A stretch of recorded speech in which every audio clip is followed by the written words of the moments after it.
Salut les amis, voilà la recette du jour. Pour notre recette, on aura besoin de champignons, de poireaux, de 3 petits oignons, des petites carottes qu'on va couper tout ça en fines lamelles et évidemment de dinde. Dans une grande marmite, j'ai mis de l'huile à chauffer et je vais cuire, faire revenir mes morceaux de dinde. Donc voilà, on les cuit sur les deux faces pour libérer les sucs de cuisson. Donc voilà, ma viande est revenue de chaque côté. Maintenant, on va mettre les légumes qui ont été tous coupés en petits taillés dans notre casserole et on va mélanger.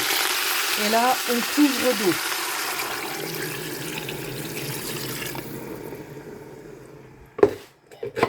Et on va mettre un cube Maggi dans l'eau. Donc j'ai mis mon cube Maggi, maintenant je mets un petit peu de sel et mon petit bouquet garni que j'ai préparé avec les herbes du jardin. Donc vous voyez, c'est du laurier, du romarin et du thym que j'ai attaché ensemble. Et c'est parti pour une cuisson d'environ à peu près 1 heure. Pendant ce temps-là, je vais préparer mes champignons et les tailler en lamelles, pas trop fines. Donc voilà la fin de la cuisson. Donc on va enlever le bouquet garni et on va mettre le jus de côté, retirer le jus de la casserole. Donc voilà, j'ai mon jus de cuisson. Pendant ce temps-là, je fais suer mes champignons que je vais mettre après avec ma dinde. Et là, je vais faire la sauce. Donc j'ai fait suer mes champignons, je vais les mettre dans mon faitout. Dans un cul de poule, j'ai versé 2 cuillères à soupe de farine et maintenant je vais rajouter tout doucement le jus de cuisson tout en remuant. On va faire une béchamel en fait.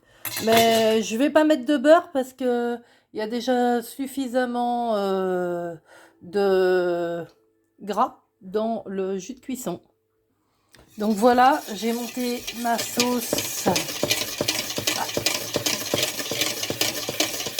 Et maintenant, je vais continuer jusqu'à ce que tout le jus de cuisson soit incorporé dedans.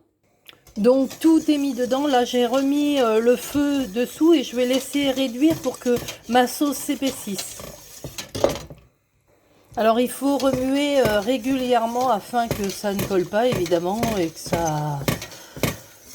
pour la viande de dinde, alors évidemment vous pouvez prendre des morceaux de blanquette traditionnelle, mais moi aujourd'hui j'ai opté pour des ailerons de dinde qu'on n'utilise pas beaucoup, mais c'est des produits bon marché, pas très chers, mais il y a beaucoup de viande dedans et en plus il y a le petit os qui vous donne le goût.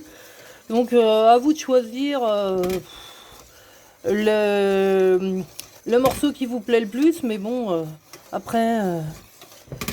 c'est une question de budget aussi, parce que du coup, voilà.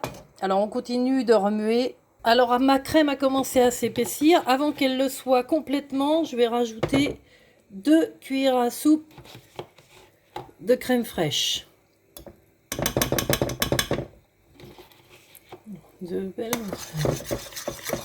Et maintenant, je vais faire lier tout ça en continuant de remuer. Voilà, regardez comme c'est beau là. On va la laisser s'épaissir et après on la remettra dans avec la viande. Donc voilà, notre sauce est prête. On va la mettre dans le feu-tout sur la viande. Donc là, j'ai remis la sauce, j'ai tout remué ensemble, les éléments, la dinde, les légumes, etc.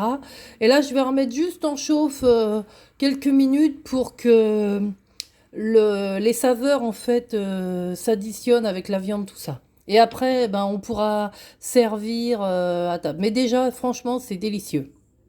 Donc voilà, tout est mijoté, c'est prêt à servir maintenant. Alors vous pouvez accompagner ça avec des pommes de terre à l'eau, du riz ou des nouilles. Bon, ben moi j'ai choisi après de mettre des pommes de terre avec. Et puis voilà, ben écoutez, j'espère que cette recette vous aura plu. N'hésitez pas à la refaire et puis donnez-moi vos commentaires pour me dire ce que vous en avez pensé. Et puis ben je vous dis à bientôt pour la prochaine recette. Bisous bisous les amis!